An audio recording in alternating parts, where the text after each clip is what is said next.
अस्सलाम वालेकुम नाजरीन, आप देख रहे हैं स्टेट क्राफ्ट और मैं हूं सैयद मुजम्मिल शाह। नाजरीन, इस वक्त अमेरिका ईरान के हवाले से पाकिस्तान, तुर्की और मिस्र समेत मुतअद्दिद ममालिक की कशीदगी को कम करने की कोशिशें मुसलसल रिपोर्ट हो रही हैं। अमेरिकी सदर डोनाल्ड ट्रंप बैकडोर डिप्लोमेसी को तामीरी कह चुके हैं, मगर ईरान के हवाले से मुतज़ाद इतलात भी मौसूल हो रही हैं। पहले तेहरान की तरफ से ऐसे किसी भी मुज़ाकराती अमल की तरदीद की गई, फिर CBS न्यूज़ ने यह क्लेम किया कि ईरान के वजारत ख़ारजा के कुछ अफसरान ने यह वेरीफाई किया है कि मुख्तलिफ सालिसों के ज़रिए इन्हें अमरीका की डिमांड मौसूल हुई, जिनका जायज़ा लिया जा रहा है।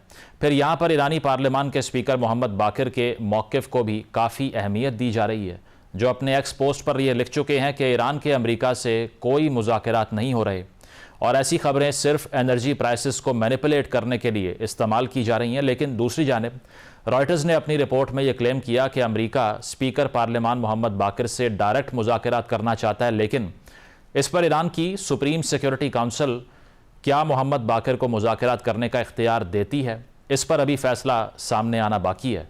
इस तमाम सूरत हाल का अगर जायज़ा लिया जाए तो ये साफ दिखाई दे रहा है कि दोनों फरीकैन में इस वक्त ट्रस्ट डेफिसिट मौजूद है और दोनों को ऐसे सालिसों की ज़रूरत है जिस पर इन्हें मुकम्मल एतमाद भी हासिल हो और वो मुज़ाकरात को शुरू कर सकें। बहरहाल ये मुज़ाकराती अमल कितना मैच्योर है शायद हमें कुछ घंटों में अंदाज़ा हो जाएगा, लेकिन ईरान अमरीका जंगबंदी खित्ते समेत दुनिया के बेहतरीन मफाद में भी है और अगर पाकिस्तान का इसमें कोई रोल सामने नज़र आ रहा है तो यकीनन ये एक बहुत बड़ी कामयाबी है।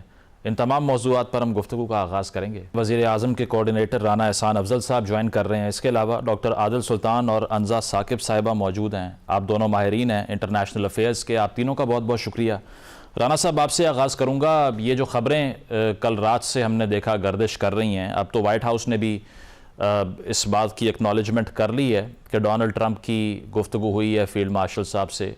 तो ये जो तासुर कह लें या फिलवक्त जो बहुत से इंटरनेशनल मीडिया आउटलेट्स भी रिपोर्ट कर रहे हैं कि मुमकिन तौर पे इस्लामाबाद वेन्यू हो सकता है टॉक्स का, मीडिएशन का बिटवीन ईरान एंड अमेरिका, आप क्या बता सकते हैं इस सारे इशू के ऊपर कि कितने आगे गए हैं मामलात और कोई सर्टेनिटी इस पर है या नहीं? बिस्मिल्लाहिर्रहमानिर्रहीम। देखिए, बहुत शुक्रिया मुजम्मिल साहब। पाकिस्तान और उसकी क़यादत जो है वो भरपूर कोशिश कर रही है कि इस खित्ते के अंदर नॉर्मलसी आए और बैकडोर डिप्लोमेसी में एक कलीदी किरदार अदा कर रही है। बिल्कुल जो खबरें रिपोर्ट हो रही हैं कि फील्ड मार्शल साहब ने प्रेसिडेंट साहब से भी बात की और इसी तरह प्राइम मिनिस्टर ने भी ईरान के प्रेसिडेंट से बात की, तो ये इस चीज़ की जो इस पर कोई हतमी कमेंट करना कि इस्लामाबाद में कुछ होने जा रहा है या वो तो फिर ऑब्वियसली फॉरेन ऑफिस उसके ऊपर जो है वो प्रेस रिलीज जारी करेगा, लेकिन पाकिस्तान एक मेजर रोल अदा कर रहा है और थ्रू आउट इस जंग के पाकिस्तान ये रोल अदा करता रहा है और इस चीज के बिल्कुल इम्कानात हैं कि अगर कोई ऐसी कोई नेगोशिएशन होती है तो उसके अंदर जो कलीदी रोल है वो पाकिस्तान।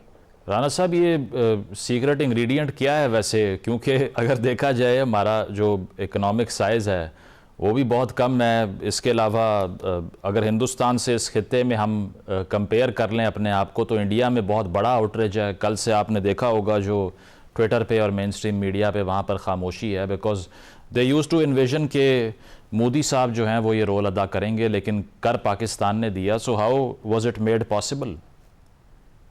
देखिए, इसमें the credit goes to the foreign office, prime minister और डेफिनेटली फील्ड मार्शल साहब का, जो एक डिप्लोमेटिकली जो पाकिस्तान की इस वक्त पोजीशन है और जो रिलेशनशिप पाकिस्तान के GCC ममालिक से हैं, ईरान के साथ हैं और अमेरिका के साथ हैं, वो ये बेसिस बना है। और ऑब्वियसली अगर हम डिफेंस की इस खत्ते में बात करें तो पाकिस्तान की जो मिलिट्री है और जो डिफेंसिव कैपेबिलिटी है उसका तो अब पूरा ये इलाका जो है उसको रिकग्नाइज करता है। हमारा जो मुआहदा है सऊदी अरेबिया के साथ, वो भी it is news of international proportion. तो ये अल्हम्दुलिल्लाह ये एक बड़ी कामयाबी है पाकिस्तान की डिप्लोमेटिकली, जिसको चंद साल पहले आइसोलेशन के ताने दिए जाते थे। तो ये एक ऐसी अप्रोच ली गई है जो कि पाकिस्तान के नेशनल इंटरेस्ट में है, जो स्ट्रेट फॉरवर्ड है और ऑनेस्टी के ऊपर है। हमारे ईरान के साथ अच्छे तल्लकात हैं। हमने इस जंग में एक क्लियर कट ट्रांसपेरेंट स्टांस लिया कि हम इस जंग को कंडेम करते हैं। और इसी तरह जब ईरान ने अपने दोस्त ममालिक को जो है वो अटैक किया, तो हमने उधर भी कोशिश की कि ऐसा ना हो। तो सही। हमने वो बैकडोर चैनलिंग जारी रखी, और अमेरिका के साथ भी जो है वो तल्लकात हमने मेंटेन रखे हैं। तो ये बैलेंस ट्रू। हमने रिलेशनशिप किया है इसको। और इसका देखें, अब एवरीवन इज रिकग्नाइजिंग इट। और अगर आपके दुश्मनों को कोई बहुत बेइंतहा तकलीफ हो रही है या वो शोर मचा रहे हैं, तो I think that is evidence enough कि पाकिस्तान डिप्लोमेटिकली किधर खड़ा है। Exactly, and we have to give it to the government as well, क्योंकि as per my memory recent past में या इससे पहले भी इतनी प्रैग्मेटिक बैलेंस नहीं थी पाकिस्तान की फॉरेन पॉलिसी में। हमारी तनकीद भी यही हुआ करती थी कि वे use to rush and become a part of one faction. लेकिन इस मरतबा जो हमने न्यूट्रलिटी देखी है वो काफ़ी कारगर है। आदिल साहब, क्या कहेंगे जो ईरान की तरफ से डिनायल आया कि हमारी कोई डिस्कशन नहीं हो रही मुज़ाकराती अमल को लेके? अब ये एनर्जी वॉर्स की भी टैक्टिक्स होती हैं। मार्केट खुलने से 2 घंटे पहले डोनाल्ड ट्रंप ने कह दिया कि 5 दिन के लिए एनर्जी इंफ्रास्ट्रक्चर को निशाना नहीं बनाएंगे, इसका फैसला कर लिया ताकि कुछ रिकवरी हो जाए। ये था इसके पीछे मकसद। और ईरान भी इसीलिए डिनाई कर रहा है कि अमेरिका जितना लूज कर सकता है वो करे, उसके बाद टेबल पे आए हम। जी बिल्कुल, ये सारी पॉसिबिलिटीज हो सकती हैं। जैसे ईरान ने अभी डिनाई किया है, तो व्हाइट हाउस के स्पोक्स पर्सन को अगर हम सुने, उन्होंने भी अभी प्रेस कॉन्फ्रेंस में कहा था कि जी nothing is final till the time everything is discussed, जो या ऑफिशियली उसको डिक्लेयर ना किया जाए। तो वो भी एक कॉशियस अप्रोच ले रहे हैं इसके ऊपर। बाकी ये जो हम सोशल मीडिया पे सुन रहे हैं कि ट्रंप का ये जो यू टर्न है, मतलब एकदम से उन्होंने एक अनाउंसमेंट की है, ये भी बड़ी इंटरेस्टिंग थी। और इसके ऊपर एक कयास राइयाँ काफ़ी हो रही है कि वो शायद अपने जो बिजनेस कम्युनिटी उनको एक तरह से कंफर्ट देना चाहते थे अपनी स्टॉक एक्सचेंज को, और एनर्जी प्राइसेस का जो एक फियर है जो कि जिस तरह से एस्केलेशन हो रही है उसको थोड़ा सा डैम्पन करना चाहते हैं। तो ये सारी पॉसिबिलिटीज हो सकती हैं इस वक्त, जो कि रद्द नहीं किया जा सकता है इनको। बिल्कुल। और आदिल साहब, इसके अलावा ये एक हमेशा से ख़तरा रहता है क्योंकि डोनाल्ड ट्रंप बहुत ही वॉलेटाइल किस्म के आदमी हैं, मूडी भी हैं। और हमने देखा जिस तरह वेनेजुएला को उन्होंने जब थ्रेटन किया, उसके बाद में मादुरो के साथ जो कुछ हुआ, can we trust his word over this? अगर गुफ्तगू शुरू होती है, बातचीत होती है कि वो फर्दर एस्केलेट नहीं करेंगे if he gives his word? Absolutely not जी। ये this is the third time जो उन्होंने किया है। JCPOA को इन्होंने ख़त्म किया था, फिर उसके बाद इनकी जो पीस टॉक्स हो रही थी उस वक्त भी उस पर अटैक कर दिया था। तो डोनाल्ड ट्रंप की स्टेटमेंट को कोई क्रेडिबिलिटी इस तरह से नहीं ले सकता, बिकॉज उनके जो ट्विस्ट एंड टर्न्स है अपनी पोजीशन के अंदर वो बड़े फ्रीक्वेंट है। मतलब वो दिन को कुछ और बोल रहे होते, रात को कुछ और बोल रहे होते। एक और चीज भी इसमें देखने की है कि जब डोनाल्ड ट्रंप ने जो स्टेटमेंट दी थी 5 डेज पॉज का, ऑर्डर कहा था कि एनर्जी सेक्टर्स पे हम नहीं करेंगे, बिकॉज वो एक वल्नरेबिलिटी इतनी ज्यादा थी कि ईरान रिस्पॉन्ड कर सकता और उसमें GCC कंट्रीज काफी स्ट्रेस में आ सकते थे। लेकिन एट द सेम टाइम जो इजरायली प्राइम मिनिस्टर थे उन्होंने जो स्टेटमेंट दी थी कि जी ठीक है, वो डोनाल्ड ट्रंप साहब की एक मर्जी थी, सवाबदी थी, लेकिन हम इस वॉर को कंटिन्यू करेंगे। तो आज भी उनकी एक स्टेटमेंट आई है। तो ये हमने प्रेसिडेंट्स देखा है, गजा के अंदर भी बहुत सारे पीस इनिशिएटिव्स हुए थे, बहुत कुछ कमिटमेंट्स हुई थी, लेकिन इजराइल ने उसको एक्सेप्ट नहीं किया था। तो डोनाल्ड ट्रंप अगर एनर्जी फैसिलिटीज पर नहीं भी करे तो आज भी तो बॉम्बिंग ईरान पे हो रही है। तो ईरान के पास एक तो पास प्रेसिडेंट्स ऐसे है कि कभी उन्होंने जब भी एंगेज किया है प्रोएक्टिवली, पॉजिटिवली या कंस्ट्रक्टिव उसमें, तो उनको यूनाइटेड स्टेट्स ने, इजराइल ने डिसीव ही किया है। तो इस वक्त भी ईरान जो है बड़ा कॉशियस इसको अप्रोच करेगा, क्योंकि उसको कोई गारंटीज कौन दे सकता है इस तरह की ट्रंप की कि जी वो अपने प्रॉमिस पे रहेंगे, अपनी बात पे कायम रहेंगे। एग्जैक्टली, डिफ़िकल्ट है उनकी बात को ट्रस्ट करना। अंजा साहिबा, एक तो इस पर अपनी टेक दे दीजिए, और दूसरा ये कि ये जो शराइत हैं जिसके ऊपर सपोजिडली डिस्कशन होनी है, जिसकी अभी कंफर्मेशन तो नहीं आई, बट हाइपोथेटिकली स्पीकिंग, अगर ईरान ट्रिलियंस ऑफ डॉलर्स की डिमांड करता है रेपरेशंस में, और नंबर 2 ये कि वो ये कहता है कि गल्फ़ में जितने आपके एयर स्ट्रिप्स हैं, फ़ौजी अड्डे हैं, इनको बंद कर दें, और साथ साथ ये है कि जंग जो है वो ख़त्म हो जाए, आगे एस्केलेशन ना करने की गारंटी दी जाए। ये इतनी लंबी जो डिमांड लिस्ट है, अमेरिका तस्लीम कर लेगा इसको? देखिए, इसको थोड़ा सा मैं इस नज़रिए से देखूंगी कि अगर डोनाल्ड ट्रंप के रीसेंट स्टेटमेंट को इस कॉन्टेक्स्ट में देखें कि जहां वो ईरान के साथ डायलॉग की बात कर रहे हैं, तो ये सिर्फ एक डिप्लोमेटिक जेस्चर नहीं है बल्कि एक कैलिब्रेटेड स्ट्रेटेजिक मूव है। इस वक्त तक मिडिल ईस्ट में जो सिचुएशन बनी हुई है वो हाई इंटेंसिटी एस्केलेशन फेज में है, जहां मिलिट्री स्ट्राइक्स, मिसाइल एक्सचेंजेस और रीजनल टेंशंस ने अनसर्टेनिटी को बढ़ा दिया। ऐसी सिचुएशन में सबसे पहली इम्पैक्ट एनर्जी मार्केट्स पे आता है, जिस तरह हमने देखा ही, क्योंकि ऑब्वियसली ऑयल सप्लाई का एक बड़ा हिस्सा इस गल्फ रीजन में और खास तौर पर स्ट्रेट ऑफ हॉर्मुज़ से गुजरता है। सो डेफिनेटली इस ट्रेड रूट की डिस्ट्रप्शन से जो ऑयल प्राइसेस फौरन स्पाइक हुई हैं, ये सिर्फ developing economies like Pakistan affect नहीं हुई, लेकिन यूएस की जो डोमेस्टिक मार्केट्स हैं वो बहुत ज़्यादा इम्पैक्ट हुई है, जहाँ फ्यूल प्राइसेस और इन्फ्लेशन एक पॉलिटिकल इशू बन जाता है। सो जैसे हमने लास्ट टाइम भी बात की थी कि प्रेसिडेंट ट्रम्प के लिए अभी मिड टर्म इलेक्शंस भी और अगेन जो सितंबर 2028 में इलेक्शंस आ रहे हैं प्रेसिडेंशियल, उसके अंदर ऑलरेडी हमने पोल्स में देखा है कि एक बहुत ज़्यादा शार्प डिक्लाइन हमें नज़र आया है इन टर्म्स ऑफ पॉपुलैरिटी। उसके साथ साथ जो कुछ लोकल पोल्स हुए हैं उसके अंदर ये भी मौजूद था कि only 6% of Americans are the ones जो कि एक्चुअली सपोर्ट करते हैं यूएस की शमूलियत इस वॉर के अंदर। सो इस अगर हम पॉइंट को मद्देनजर रख के देखें, और हाँ मुझे पता है कि प्रेसिडेंट ट्रम्प को ट्रस्ट करना एक बहुत बड़ा वही एक इट्स वेरी वेरी डिफिकल्ट, लेकिन इसीलिए ट्रम्प ये भी रियलाइज करना चाहिए कि at this point in time वो एक डेस्परेशन का भी एक अंदेशा है, क्योंकि ट्रम्प का ये डायलॉग की तरफ सिग्नल देना ही एक तरह का इकोनॉमिक स्टेबलाइजर भी है, क्योंकि हमने देखा है थोड़ा सा जैसे ये स्टेटमेंट आई है तो मार्केट स्टेबल हुई है। ये मार्केट्स को ऑब्वियसली थोड़ा सा काम भी कर देता है, एस्केलेशन को टेम्परेरीली कंट्रोल करता है, और एक परसेप्शन तो क्रिएट होती है कि जी सिचुएशन कंट्रोल में। दूसरी तरफ यूएस की एक ट्रेडिशनल कोर्सिव डिप्लोमेसी का हिस्सा भी है, जहां एक हाथ में मिलिट्री प्रेशर होता है और दूसरे हाथ में निगोशिएशन का ऑप्शन होता है। ये क्लासिक एग्जांपल है यूएस की कैरेट एंड स्टिक अप्रोच जिसको हम कहें। मतलब ये कि अगर सिंपल अल्फाज में कहूं तो वॉशिंगटन साइमल्टेनियसली प्रेशर भी बिल्ड करता रहेगा और एग्जिट का रास्ता भी ओपन रखेगा। लेकिन अंजर साहब, इजराइल का केस आप कैसे देख रही हैं? माजी में जहां भी मुज़ाकरात हुए किसी भी फरीक के दरमियान, इजराइल ने उधर आकर टारगेट किया। कतार की एग्जांपल है, इसके अलावा दीगर एग्जांपल्स हैं। तो इजराइल तो नहीं चाहेगा ये जंग बंदी हो जाए, बिकॉज उनका टारगेट तो एब्सोल्यूट डिस्ट्रक्शन ऑफ ईरान है, नथिंग शॉर्ट ऑफ दैट। अगर वो ये सब होता हुआ देख रहे होंगे, क्या रिस्पॉन्स होगा उनका? वो एक स्टेप आगे नहीं जाएंगे अमेरिका से? देखिए, डेफिनेटली आपने बड़ी इंपॉर्टेंट बात की कि इजराइल का हिस्टोरिकली यहाँ पे स्टांस आया, वो गजा के अंदर हो या दूसरे ममालिक में हो, वहाँ बड़ा डिफरेंट होता है। लेकिन इस सिचुएशन को अगर देखूं तो ईरान की जो डायनामिक्स है ना जी, बहुत डिफरेंट है from actually what's happening in Gaza. Definitely वहाँ का एक पीस बोर्ड ट्रम्प ने बिठाया, इजराइल बार बार खिलाफ वर्जी करता है इस तरह के सीज फायर के एग्रीमेंट्स की, लेकिन at the end of the day आपको ये चीज भी रियलाइज करनी चाहिए कि अगर तो जो रीजनल मीडिएटर्स हैं या यूएस इस पॉइंट पे कंट्रोल करना चाहता है तो सिर्फ टॉक्स नहीं रहनी चाहिए। आई थिंक कि उसके साथ साथ कोई इंटरनेशनली फ्रेमवर्क के तहत कुछ लीगली बाइंडिंग अग्रीमेंट्स के जिस पे इजराइल को अग्री कराया जाए, क्योंकि देखिए इस पूरी सिचुएशन में इजराइल का रोल ना सेंट्रल और डिसाइसिव है।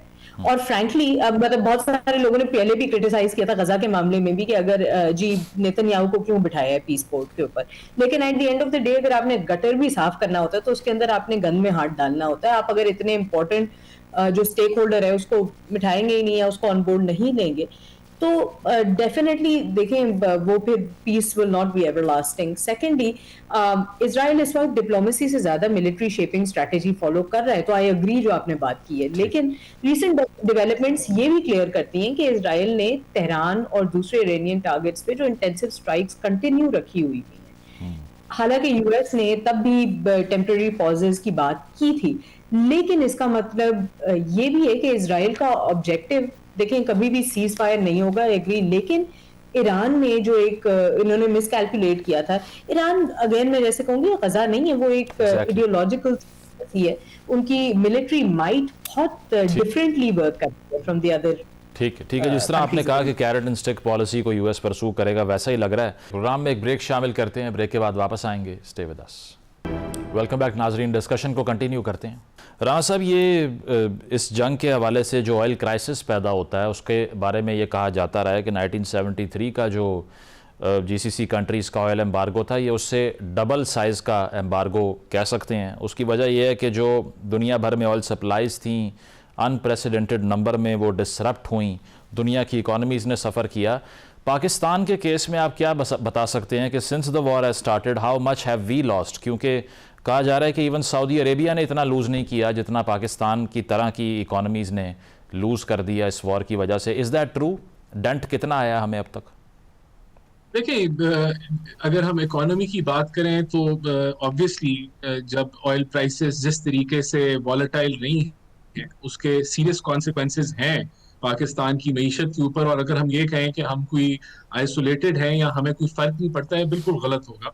आपने देखा कि हमने ऑलरेडी जो मेजर्स लिए हैं वो काफ़ी सीरियस हैं, जिसमें वर्क फ्रॉम होम है, स्कूल्स को बंद कर दिया गया है। और उसकी मेजर वजह ये थी कि हम ऑयल को कंजर्व करना चाहते हैं, उसके इंपोर्ट बिल को हम मैनेज करना चाहते हैं। क्योंकि अगर $85 पे भी क्रूड अगले 3 महीने जो इस फाइनेंशियल ईयर के रह गए अगर रहता है तो हमें $1.5 से $2.5 बिलियन का इम्पैक्ट सिर्फ वहां पड़ सकता है। तो उसको मैनेज करने के लिए ये इकदाम लिए गए। और ऑब्वियसली फिर इसके आपके जहां करंट अकाउंट के ऊपर इसका इम्पैक्ट है या ट्रेड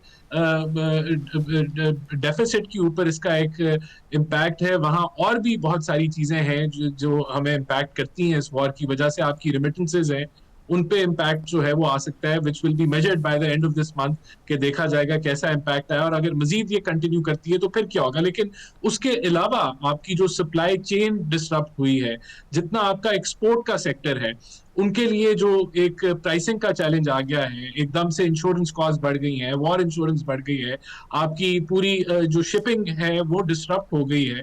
तो उससे आपकी इस महीने में बिल्कुल हम देखेंगे कि एक्सपोर्ट और इंपोर्ट दोनों पे इम्पैक्ट आएगा। तो इसके मल्टीपल इम्पैक्ट्स हैं। और जो हमारी एक इकोनॉमीज हैं जहां हमारे पास कोई रिजर्व्स का बफर नहीं है मौजूद जो कि इस तरह के शॉक्स को अब्जॉर्ब कर ले, अभी जिस तरह हम एक सब्सिडी दे रहे हैं पेट्रोलियम प्राइसेस पे, तो ये भी कोई सस्टेनेबल मॉडल नहीं है। हम ज्यादा देर इसको कवर करना बहुत मुश्किल है। अभी 70-80 अरब रुपए की तो सब्सिडी ये हुकूमत 2 हफ्तों में दे चुकी है। तो इसको अगर एक महीने पे आप प्रोजेक्ट करें तो 150-200 बिलियन की सब्सिडी देना, it is not an option जिसको हुकूमत कंटिन्यू कर सकती है। लेकिन राणा साहब, in the worst case scenario, God forbid, अगर ये जंग नहीं रुकती, लंबी चली जाती है, मुज़ाकराती अमल कारगर नहीं साबित होता, what options do we have? क्योंकि अल्टरनेटिव एनर्जी सोर्सेज की बात की जाती है, हमारे पास कंटिजेंसी प्लान क्या है अगर गैस शॉर्टेजेस हो जाती हैं, फूड सप्लाईज़ की शॉर्टेज आ जाती है सामने? तो हम नई मार्केट्स की तरफ, रशिया की तरफ या ईरान इटसेल्फ की तरफ देख सकते हैं, जिसके बारे में ट्रंप ने ये कहा कि अब ये अपना ऑयल जो है वो मार्केट में बेच सके। ईरान इसके बारे में भी सोच रहे हैं, बिकॉज इतना प्रेशर दुनिया पे आएगा तो वो ईरान को भी ईज़ अप करने की कोशिश करेंगे। तो हम कुछ सोच रहे हैं कि हमारे पास कुछ सेकेंडरी प्लानिंग हो इस सिनेरियो में? देखिए, हम सोर्सिंग तो हमने कर ली हुई है। अगर एलएनजी की बात करें तो हमें आज़रबाईजान है और मार्केट्स हैं जहां से हम उसको सोर्स कर सकते हैं। ऑयल सप्लाईज का सोर्सिंग का इतना इशू नहीं है, इशू प्राइसिंग का है। अगर हम कतर से $9 के ऊपर कार्गो वो MMBTU ले रहे थे तो अभी स्पॉट के ऊपर वो आपको $25-26 का मिलेगा।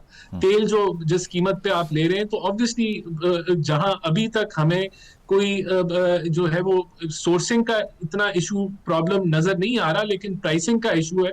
और उसका फिर ऑब्वियसली गवर्नमेंट को उस प्राइसिंग इम्पैक्ट को अब्सॉर्ब करना और उसको सस्टेन करना, which is very difficult, not possible. और फिर उसको अगर हम पास ऑन करते हैं तो फिर उसका एक इन्फ्लेशनरी एक इम्पैक्ट आना और फिर उसको मैनेज करना। तो ये सारे वो चैलेंजेस हैं जो रियल चैलेंजेस हैं, जिनके लिए गवर्नमेंट ने कमेटीज फॉर्म कर दी हैं, जो कि जिसमें इकोनॉमिक मिनिस्ट्री शामिल हैं, जो हर सिनारियो को देख रहे हैं, उसके मुताबिक पॉलिसी रिकमेंडेशंस दे रहे हैं कि जहां करने की जरूरत है। हम इसको मैनेज तो कर रहे हैं इन चीजों को, लेकिन ये जो एक्सपेक्टेशन पॉलिटिकली लोकल लेवल पे यहाँ डेवलप हो जाती है कि जी पेट्रोल क्यों महंगा कर दिया या गैस महंगी क्यों कर दी, और उसका एक सियासी एलिमेंट आ जाता है और उसकी अंडरस्टैंडिंग उतनी अंडरस्टैंडिंग ना होना और उसके ऊपर पॉलिटिक्स करना, ये वो सारे चैलेंजेस हैं जिससे हम आज भी जिसको हम देख रहे हैं, कवर करने की कोशिश कर रहे हैं और मजीद भी आएंगे। और इसके इकोनॉमिक इम्पैक्ट्स बहुत हमारी इकोनॉमीज जहां हम पहले ही एक we are walking on a thin line when it comes to our external side. हम बड़ी मुश्किल से अपने करंट अकाउंट को मैनेज कर रहे हैं, True. ट्रेड डेफिसिट्स को मैनेज कर रहे हैं, IMF प्रोग्राम के अंदर हैं। वहां इस तरह के एक्सटर्नल शॉक्स जो हैं उनको अब्सॉर्ब करना it is a difficult situation, लेकिन गवर्नमेंट इसको प्रोएक्टिवली मैनेज कर रही है। बहुत बड़ा शॉक हो सकता है। एग्जैक्टली आदिल साहब, ये जो बात हो रही है इकोनॉमिक्स की, इसमें हमने देखा है, ये UAE के पेपर भी रिपोर्ट कर रहे हैं कि अमेरिका डेली का $2 अरब खर्च कर रहा है इस जंग पे, विच मीन्स कि अगर 15 दिन हो गए तो रफली they have lost some $30 billion, और साथ उन्होंने इतना बड़ा मिलिट्री इंफ्रास्ट्रक्चर अपना डिप्लॉय कर रखा है। इस सब के बावजूद डू यू थिंक कि ये एक ट्रोजन हॉर्स हो सकता है, ये मुज़ाकरात के अमल की बात करना? तारीख तो भरी हुई है ऐसी मिसालों से।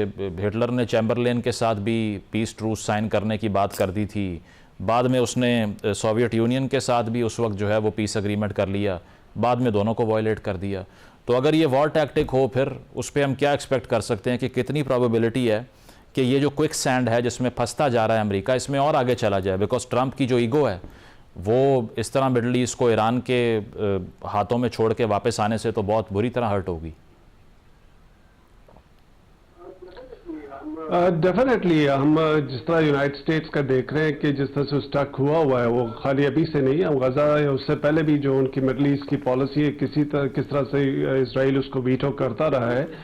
जो भी इन्होंने सॉल्यूशंस दिए इस रीजन के पीस लाने के लिए या पीस एफर्ट्स इनिशिएटिव्स लॉन्च किए यूनाइटेड स्टेट ने, इसराइल ने उसको वीटो किया। हमें इस पूरे कॉन्फ्लिक्ट को, खाली वॉर को उसमें नहीं देखना कि आज क्या हो रहा है। अगर आप लॉन्ग टर्म अगर ऑब्जेक्टिव्स के हिसाब से देखें कि इसराइल की ख्वाहिश क्या होगी, इसराइल की ख्वाहिश ये नहीं होगी खाली कि ईरान डिस्ट्रॉय हो जाए और रजीम चेंज हो जाए। आई थिंक वो एक वन ऑफ द ऑब्जेक्टिव्स हो सकता है। उनका ऑब्जेक्टिव इससे ज़्यादा है, वो इस रीजन को टर्मोइल में रखना चाहते हैं, वो GCC कंट्रीज को वीक रखना चाहते हैं, वो डिपेंडेंट रखना चाहते हैं सारे कंट्री। बिकॉज जब ये वीक होंगे तो इसराइल अपने मकासद अचीव कर सकते हैं। जैसे हम ग्रेटर इसराइल की काफ़ी आजकल बात सुनते हैं, वो एक फैंटेसी नहीं है, वो एक हकीकत है। उनके हार्ड लाइनर्स जो है उसको बारहा कह चुके हैं कि इसराइल का इवेंचुअल ऑब्जेक्टिव ये है कि वो पार्ट्स ऑफ सऊदी अरब और बाकी जो गल्फ कंट्रीज है, मिडल ईस्ट के कंट्रीज है, उनकी टेरिटरीज को ऑक्यूपाई करेगा। और अभी लेबनान पे जिस तरह से बॉम्बिंग हो रही है गजा के बाद, हम उसको देख रहे हैं कि कोई भी दुनिया के जो मुल्क है उसको क्रिटिसाइज कर ही नहीं रहे, उस चीज को नोटिस ही नहीं कर रहे कि वो किस तरह से एक तरह से यूनिलैटरली बॉम्बिंग हो रही है। लेबनान तो कुछ आगे से रिटेलिएट नहीं कर रही है, हिजबुल्लाह कर सकते हैं।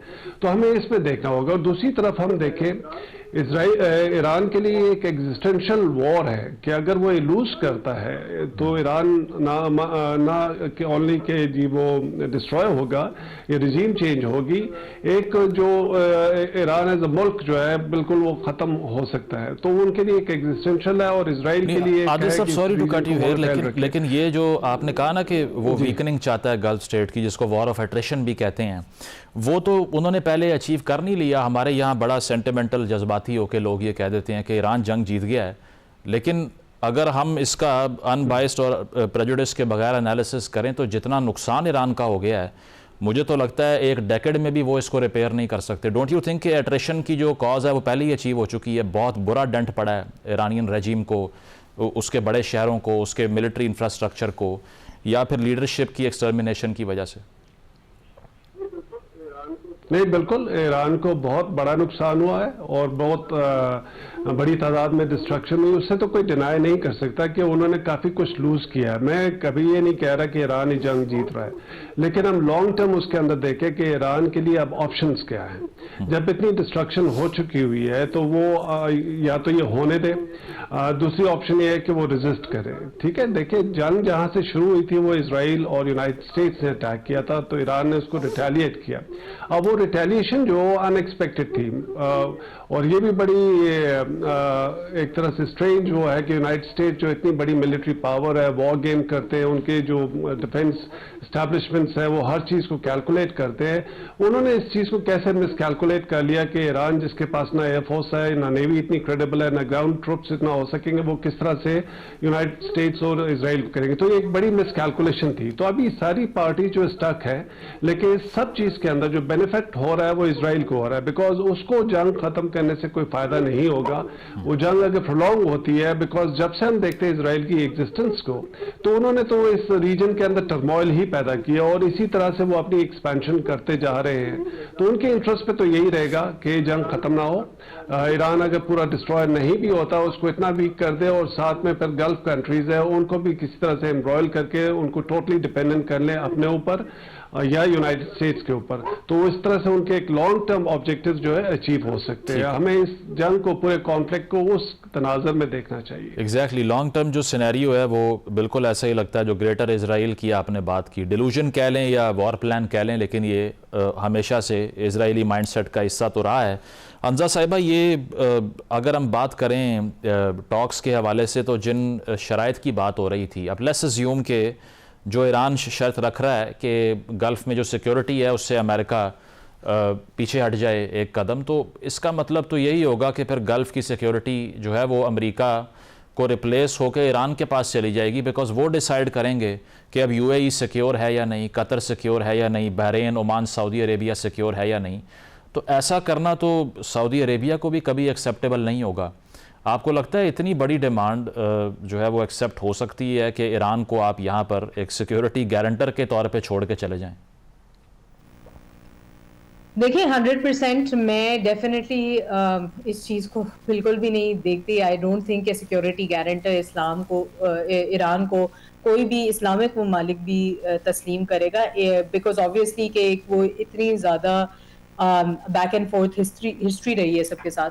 सो आई थिंक कि यहाँ पे अगर कोई यूएस के अलावा, वो भी जस्ट माइट भी, अगर हम एक हाइपोथेटिकल सिचुएशन ही डिस्कस करते हैं, तो पाकिस्तान का as a role as a mediator मुझे बहुत इंटरेस्टिंग होता हुआ नजर आ रहा है, बिकॉज पाकिस्तान के पास एक यूनिक पोजीशनिंग है। एक तो ईरान के साथ बॉर्डर और डिप्लोमेटिक टाइज हैं, यूएस के साथ कम्युनिकेशन चैनल्स हैं, मुस्लिम वर्ल्ड में क्रेडिबिलिटी है, being the nuclear head of states, region के लिए एक डेटरेंट हमने पहले भी देखा है, क्रिएट भी किया है, रीजनल पीस एंड स्टेबिलिटी का भी बेड़ा उठाया है, और पाकिस्तान एक डेफिनेटली एक ब्रिज बन सकता है। पॉसिबल रोल्स इसके अंदर उसकी बैक चैनल डिप्लोमेसी को फैसिलिटेट करना, कॉन्फिडेंस बिल्डिंग मेजर्स को प्रमोट करना, लेकिन वली नसर के एनालिसिस के मुताबिक उन्होंने ये कहा कि सऊदी अरेबिया ने जो अपना वजन है वो पाकिस्तान के पलड़े में डाला हुआ है, and that's why Pakistan is so active कि वो मुज़ाकराती अमल को आगे बढ़ाए, क्योंकि अगर सऊदी अरेबिया के अंदर ये मुज़ाकरात होने होते तो वो हो नहीं सकते थे, because they have been a party against Iran in the past.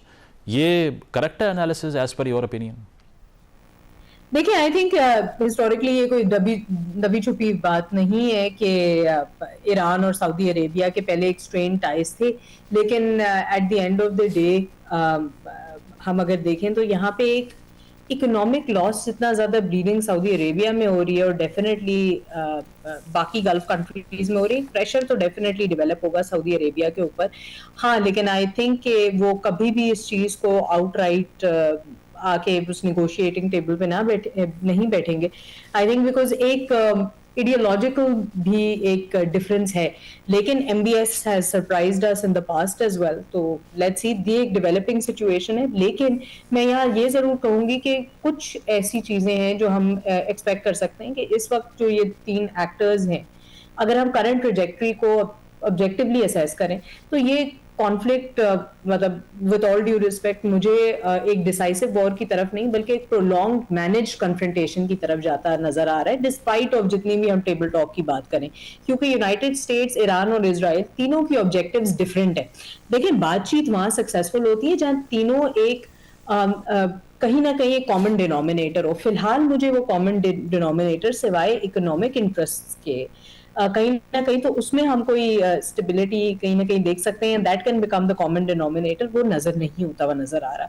So over the next few weeks मुझे लग रहा है कि मिसाइल स्ट्राइक्स और लिमिटेड रिटेलिएटरी एक्शन जो है वो कंटिन्यू रहेंगे, मेरी time pressure specially strait of Hormuz के अराउंड डेवलप रहेगा, diplomatic signal, back channelling contacts तो रहेंगे ही, एस्केलेशन होगी लेकिन कंट्रोल्ड फुल स्केल वॉर अब अवॉइड की जाएगी। हालांकि मीडियम टर्म अगर मैं 1 से 3 महीने की अगले बात करूं, थोड़ी बहुत जो मेरी नॉलेज है उसके हिसाब से सबसे रियलिस्टिक सिनारियो मुझे लग रहा है कि कुछ तरह से कंट्रोल्ड इंस्टेबिलिटी रहेगी, क्योंकि देखिए ईरान अपनी एसिमेट्रिक स्ट्रैटेजी कंटिन्यू करेगा, क्योंकि जिस तरह की उन्होंने डिमांड्स की हैं मुझे नहीं लगता कि उसके ऊपर जो दूसरे दो हैं या दूसरे रीजनल एक्टर्स हैं, आपने अच्छा जिक्र किया सऊदी अरेबिया का, कतार वगैरह का, वो उस पर अग्री करेंगे 100%। दूसरी चीज, इसराइल की टारगेटेड अटैक्स कंटिन्यू होती रहेंगी, क्योंकि हमने देखा है पहले भी इसराइल ने इस तरह किया और डिग्रेड करने की कोशिश करेगा इरानियन कैपेबिलिटी को, और यूएस का प्रेशर प्लस डिप्लोमेसी दोनों पैरेलल चलती रहेगी। ये एक वॉर विदाउट विक्ट्री का मॉडल बन चुका है, जहां कोई side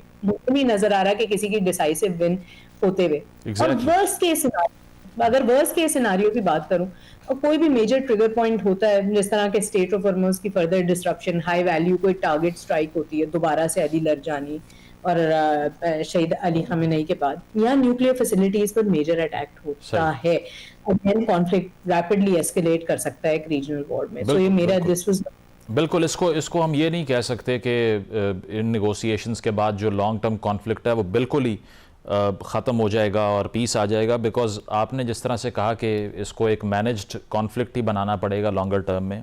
that is the best case scenario for now. Programme में एक ब्रेक शामिल करते हैं, ब्रेक के बाद वापस आएंगे। Stay with us. Welcome back नाजरीन। ईरान अमेरिका कशीदगी पर हमारी डिस्कशन जारी है। राना साहब, ये पाकिस्तान ने जो इकदाम किए हैं, इसके ऊपर भी अब कुछ लोगों की राय में, जो इकोनॉमिस्ट हैं उनकी राय में, वक्त आ गया है कि एलीट प्रिविलेजेस के हवाले से कोई ज़्यादा सीरियस स्टेप्स उठाए जाएं। जिस तरह हमेशा से वो रिपोर्ट भी कोट होती है कि $18 बिलियन हम लगा देते हैं इन प्रिविलेजेस के ऊपर। तो ये जो लग्जरी गाड़ियां हैं या सरकारी इस्तेमाल में हैं, इन सब का ईंधन आप बिल्कुल बंद कर दें, फ्यूल सब्सिडीज़ इनको देना बिल्कुल बंद कर दें, और साथ साथ ये कि ये जो अभी हाई ऑक्टेन की प्राइसेस में हाइक हुई है, इस पर भी एक आर्गूमेंट ये है कि जो हाई ऑक्टेन यूज़ कर रहे थे अब वो नॉर्मल फ्यूल पे आ जाएंगे, मज़ीद स्क्वीज़ हो जाएगी स्पेस आपके लिए। तो क्या रिस्पॉन्स है इसको लेके?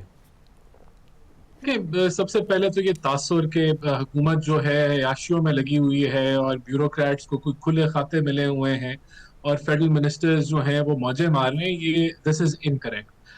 जो भी सर, वैसे ही आपके अपने डिफेंस मिनिस्टर का तासुर भी यही है कि वो पोर्चुगल में सिटीजनशिप ले लेते हैं, इतना पैसा कमाते हैं ब्यूरोक्रेट्स यहाँ पे।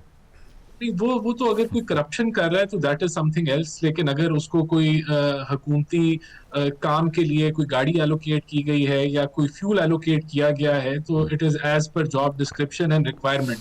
तो उसके ऊपर तो ऑलरेडी गवर्नमेंट ने जो इकदाम लिए हैं वो दे आर क्वाइट स्ट्रिंजेंट, और वो कंजर्वेशन के लिए और बेल्ट टाइटनिंग के लिए लिए गए। हाई ऑक्टेन की सप्लाई को भी जो है वो कहा गया है कि लोग अपने पॉकेट से करेंगे अगर किसी लग्जरी गाड़ी में वो डलना है। आपने दुरुस्त फरमाया कि people can shift from high octane to, मेरा भी यही ख्याल है कि वो जो यानी कि ये ज्यादा इसके इम्कानात हैं, लेकिन इस वक्त वो it is a fuel for the rich जिसको टारगेट किया गया है, और अगर कोई शिफ्ट करता है तो वो obviously we can not stop it. इसमें जो भी आप इकदाम लेंगे उसमें आपको एक पॉइंट ऑफ व्यू मिलेगा, दूसरा पॉइंट ऑफ व्यू मिलेगा।